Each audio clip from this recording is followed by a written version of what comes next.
Welcome to the first stage of me turning a wood burner into a home power plant. I've spent this week coming up with turbine ideas that I did in CAD software, and then I'm going to 3D print those into working models like this one.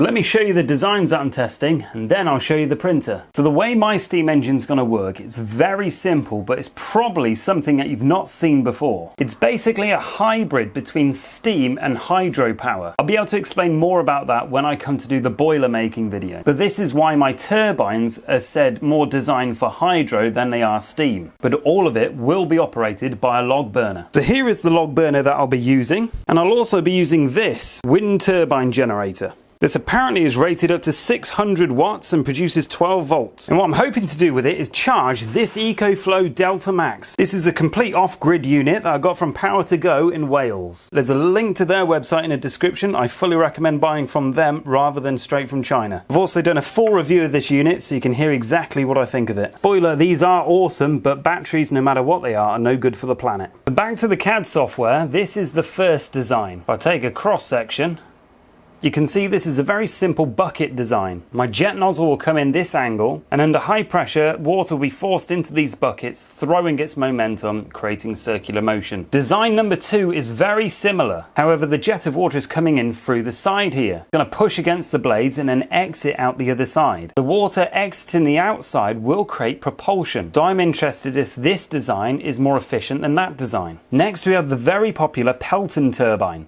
Apparently this cup design has 80% efficiency. That means of all the energy that's forced into these cups, it's able to extract 80% and turn that into electricity. This fourth design is my own wonderings. Most turbines you see are curved. The curved design allows the water to smoothly go through and exit the cup. With this pyramid design, the water is going to behave very differently, as not only is the water forced to an absolute point, but there's maximum turbulence inside. I'm hoping that that will also extract as much energy as possible. This last turbine is the one I'm most anticipating. This is called a multi-stage crossflow and is very similar to what you'll find in modern power plants. So the way the blades are arranged in here is that the jet will come in this direction. It'll force this turbine this way. The water jet is then rediverted back forward using these static blades. And this is going to continue until we reach the center. And so in theory, just like the modern power plants, this should extract the most energy. Now, I've not seen anyone design it this way before, so if you like, this is my gift to the world. All these models will be available for download. So I decided the best way to prototype these is to use a resin 3D printer. So not only can we create incredibly complex shapes, but apparently these are resistant to heat. But not only that, the resins that I've been using are incredibly strong. Let me reveal the machine behind this curtain.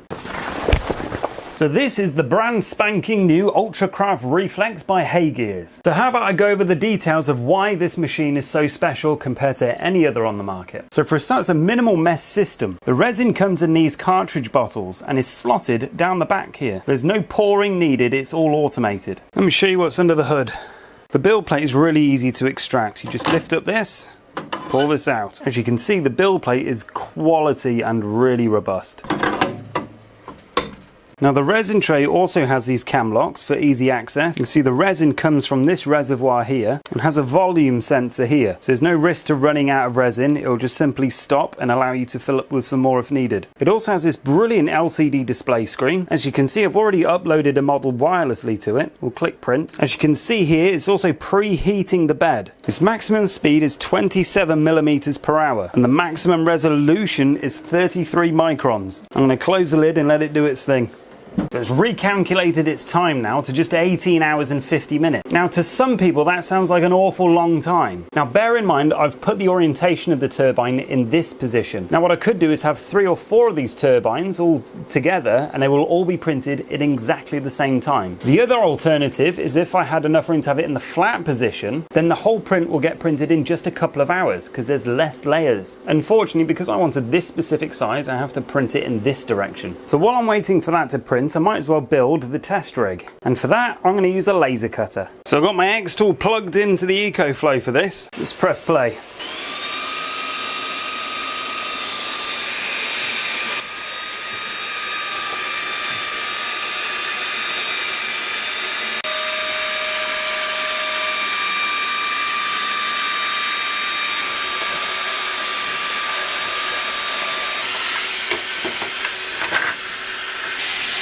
Perfect.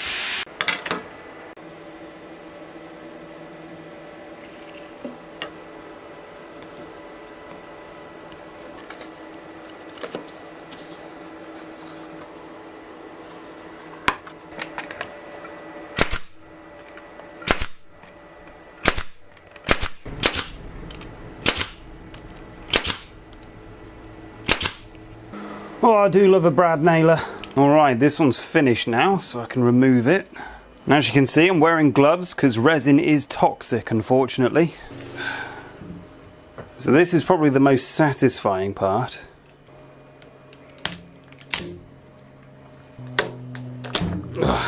Right, so now this one's finished. Beautiful.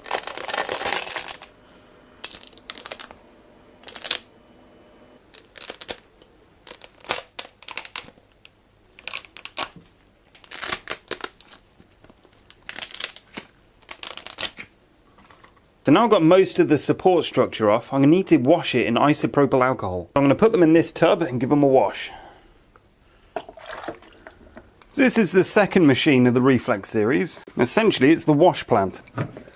And all I've got to do is just set it to wash. I think I'm going to put it on for 5 minutes. Play. You can see why I put it on a separate workstation, because as it swashes around it's going to cause vibration. You don't want that near the printer. Right, that's finished now.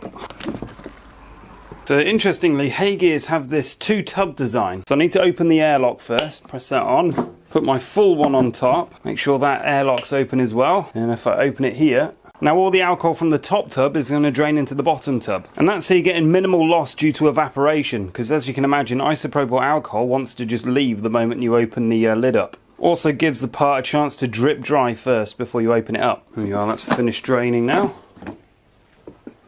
So now it's washed, all these little supports will be a lot easier to remove. So after patiently cleaning and removing all the supports, we can now use the third machine, the cure station.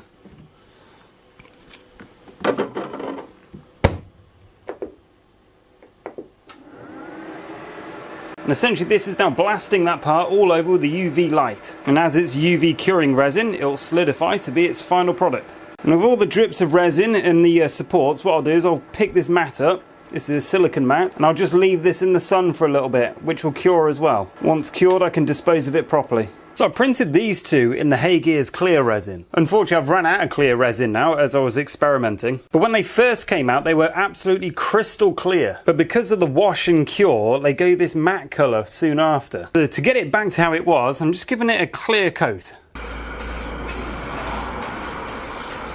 So I got a little worried then for a moment. Turns out the Rust-Oleum Crystal Clear goes matte to start with and then turns clear. If we compare the two, you can see this one is far more opaque than this one is. The only major issue I can see is getting clear coat on the inside of geometries. If you guys have experience in clear resin printing, you'll notice a lack of yellowing on this. Now it must be said, however, when these are printed, they do come out yellow when they go through the curing process. But the way the Heygears formula works is it takes about 7 days and then that yellowing disappears. So I think we're now ready to test the turbines. Now eventually I want to be able to measure the speed and the torque of each turbine. But straight off the bat, what I wanted to see is the output. But when putting together the generator rig, I realised something I hadn't noticed before. I'd assume this is 12 volt, but it's actually 240 volt. So unfortunately, this means we can't charge up the battery bank. But I have here another motor that we can do with that. This one's 24 volt at about 150 watts. It will produce maximum about 6.5 amps. The EcoFlow requires between 12 and 100 volts at a maximum of 10 amps. You can mains charge it, but this simply won't do it, it's not enough. Right, let's start the test with the regular bucket design.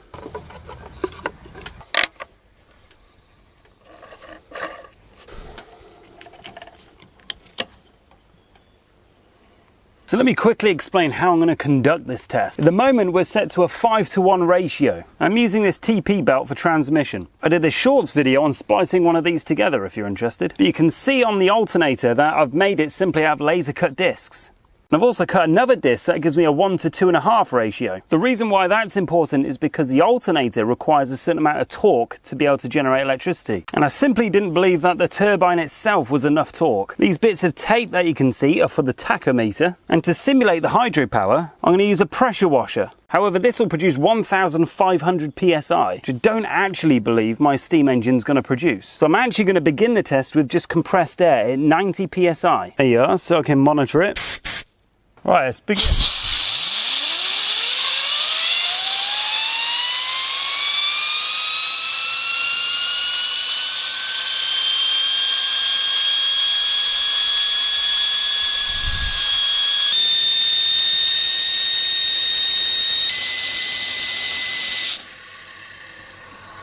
Alright, so with no load, it peaked at 85 volts. The turbine speed went up to 2,823 RPM. The alternator speed was 605. Obviously, there's a bit different in there, so I've probably not created a perfect 5:1 ratio, but we'll see how that compares to the other results. The first thing I'm going to change is the ratio. At its current state, it's not generating enough electricity.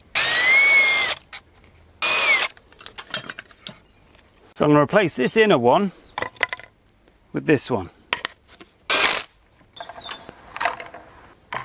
Right, see how that works.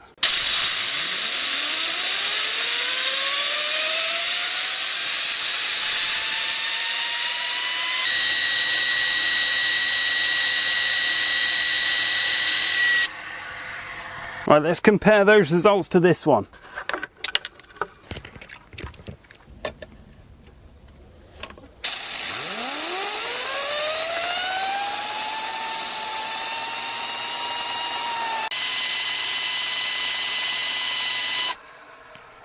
Right, now let's try the Pelton turbine.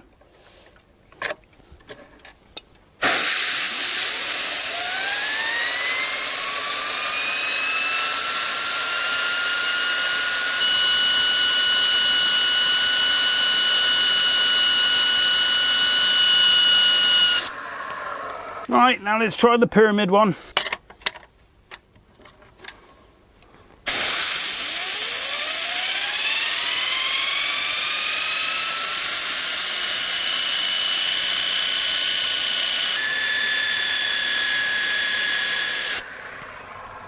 So now finally, we'll fit the multi-stage crossflow.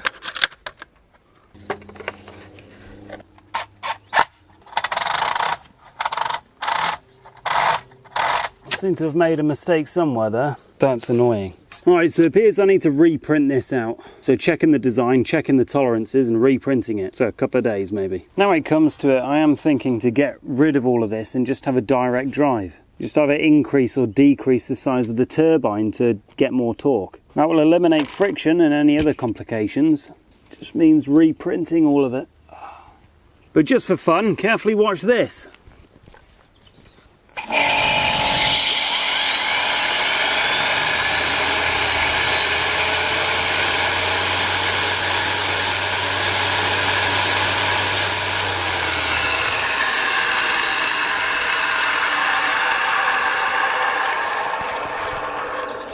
There's definitely potential there. Right, so I've gone back and I've made adjustments to that design and we're printing it off as we speak. Whilst we're waiting, however, I've made some more designs. So just looking at the data, it would seem that the simple bucket design is the best so far. So all I've done is I've made it modular and I've made them so they fit a laser cut disc. I've also made an arm here that will fit my torque gauge, and using the same module, I've made a smaller turbine for the other motor. Having the buckets modular like that is going to make the print time so much more quicker. Not only that, but my main intention is to manufacture these out of recycled aluminium. I've got a whole backyard foundry kit that we'll look into in another video. So here's the Heygears official slicing software called Blueprint. So to put them into perspective, Heygears are actually an industrial company. They've been supplying high-spec printing machines for the dental industry and everything. So this is their first time reaching out to general public, but their tools to create efficient printing, making sure everything's nice and tight, compact together with minimal supports, is definitely a winner. So what you're seeing here is 40 buckets and a Venturi nozzle of my own design that I've used to build a new forge with. However, it's not what you think. It's not a gas forge. I'll maybe do a video on that in the future. So I'll slice this now. We'll see how long it takes. There we go. I've loaded it into the printing. It says 5 hours and 15 minutes. That is a huge amount faster. So it's worth noting not to open the cover while it's printing. Not only can that affect the print quality, but you'll release fumes into your workshop. Good ventilation is definitely a must.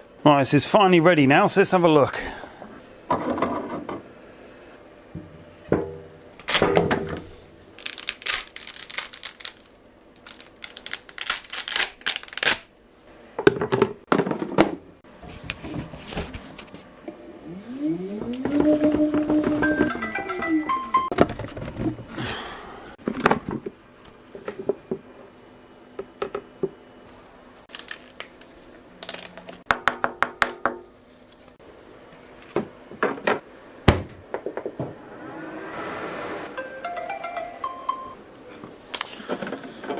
Alright then, we're all assembled. Let's see if this is the winner. I'm going to wear glasses this time, you know, be a good example and everything.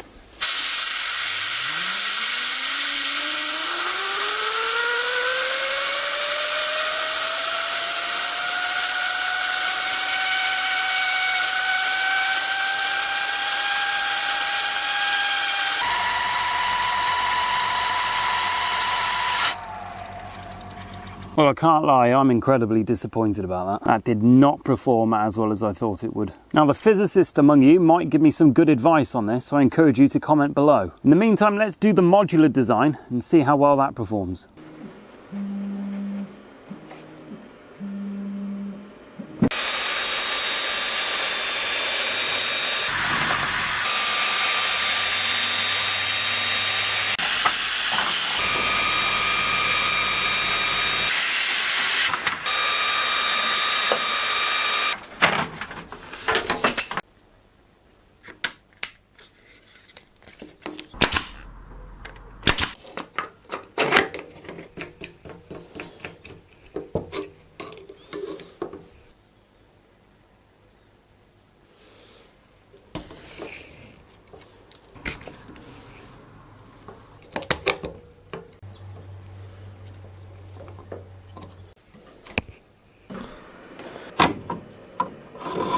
Nice.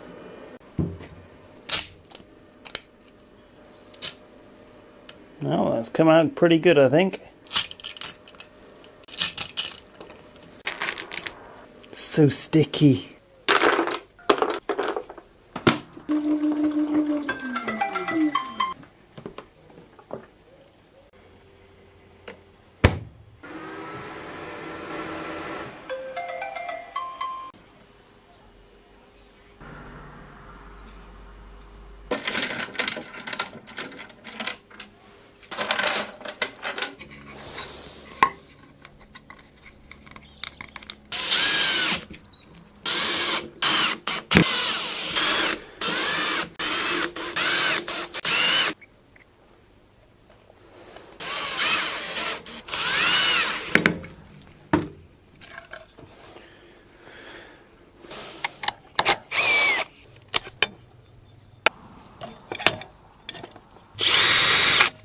Well then, let's give it a spin.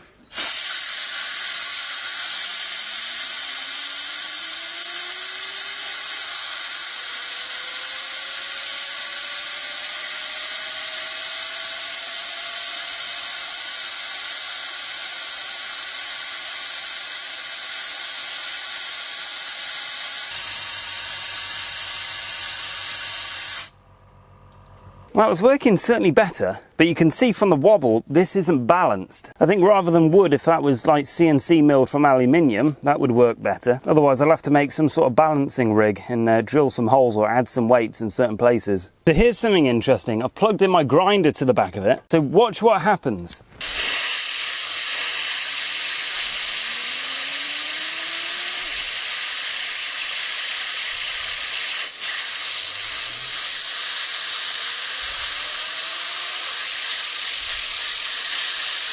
As soon as we reached a certain voltage, it began to operate the grinder, but that load basically acted like an electronic brake. So whatever design we use, it's got to be able to overcome that force. So that was just with compressed air, and you can see the results are slightly better. But let's try the pressure washer with some hydropower.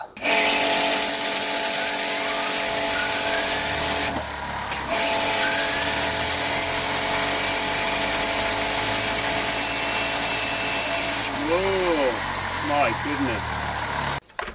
Try that under load.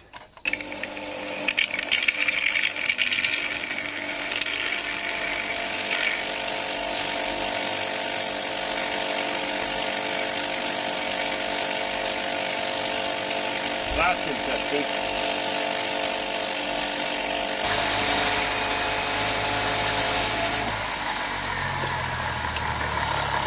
So I predict at this point that someone in the comment section is going to complain about health and safety. I mean, at over 500 volts and probably over half an amp, it would definitely kill me. Not only that, but the speed of which it was going is enough to explode and shrapnel go everywhere. So I absolutely do not recommend that you guys do this, but instead, if say you're an engineer or handy with CAD software, why don't you send me your files? If you upload to Thingiverse, I'm willing to give your designs a try. Not only will this create a bit of a community project, but I'll do all the dangerous stuff for you. So finally, let's try the other motor and then we'll draw some conclusions.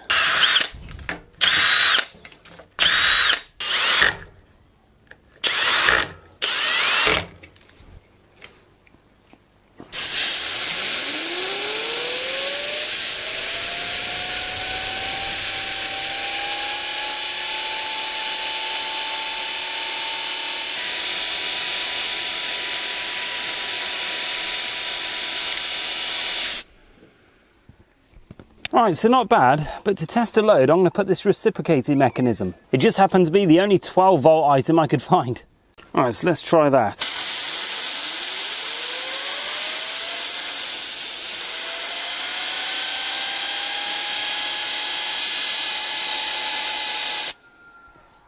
Well, that's given me some interesting data. So it's probably worth mentioning why I didn't use the torque gauge. And quite simply, it's because I bought the wrong one. This has a minimum torque of 6 Newton meters, or 4.4 foot-pounds, which is essentially more force than what my steam engine is going to produce. So for the future tests, I'm going to have to figure out a different rig. All right, so here's my final thoughts on both the Heygears system and this experiment. Now, I did try it, but it simply did not power the EcoFlow. Just to make sure, I did plug my solar panels back into the EcoFlow to make sure it could still be charged. What I have noticed though with the EcoFlow, as you'll have seen in my review video, the solar panels require full sun before it even thinks about charging. So it's quite possible that the turbine still wasn't producing enough energy for the EcoFlow to register. Or it's not on the correct wavelength or something. I'd need to put like an oscilloscope to it to really look at that in depth. But what I'm looking for here is other people who know actually what they're doing to give me some advice. I'm not an expert in these things, but I'm always willing to give things a go to learn and to find out, and hopefully you guys will learn along with me. But the next thing I'm going to do is the boiler system. That's going to be very special and it's going to be different to anything that you've seen before, I believe. So I'll get that set up next, and then if there's any new turbines to test out, we'll try the actual rig with it. It might be that turbines are not the way forward and that we have a piston drive or something like that instead. I've seen lots of accounts of people powering their home using a wood burner system to create steam, but all the equipment is actually really difficult to make. What I'm trying to achieve here is something that's simple. But not only that, we just can't rely on wind and solar, especially in the UK. Yes, a diesel engine is a thing, but I'm looking for free energy, or at least a form of energy that isn't controlled by a huge corporation or government tax.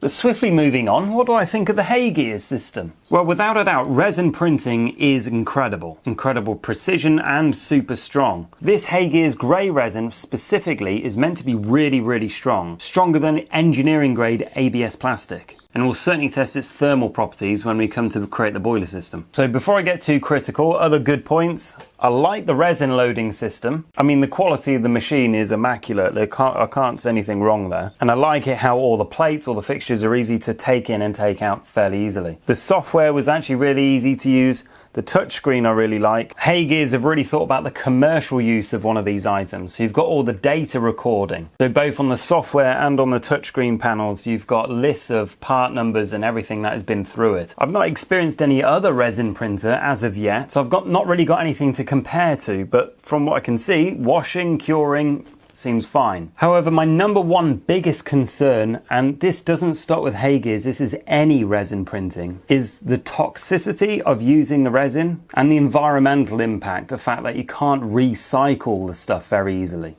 Prototyping, for example, produces a lot of waste, and thinking that all that's just going to go into landfill or something really does actually concern me. In another video, I'm actually recycling plastic bottles to turn into filament for FDM printing. So there's another reason for you to subscribe if you haven't already. Now, some people are saying that the water-based resins are fairly good. I don't really know yet, but you've seen how messy it is. I mean, even in this very minimal mess system, it's still very messy. But if you're interested in learning more, or you're interested in buying one of these systems, I've put a link in the description. Now, I'm not going to give away this one specifically, so I thought what I'll do is I'll just do a cash prize instead. The whole Heygears system is 1,500 quid currently, so for a £5 raffle ticket, it could all be yours. Or you could use the cash to buy something that you really need. Anyway, I've got a lot to crack on with, and how about I encourage you to do the same? Can I encourage you to be a doer, not a watcher, and to get out there in the real world, and to forge for yourself a life worth living?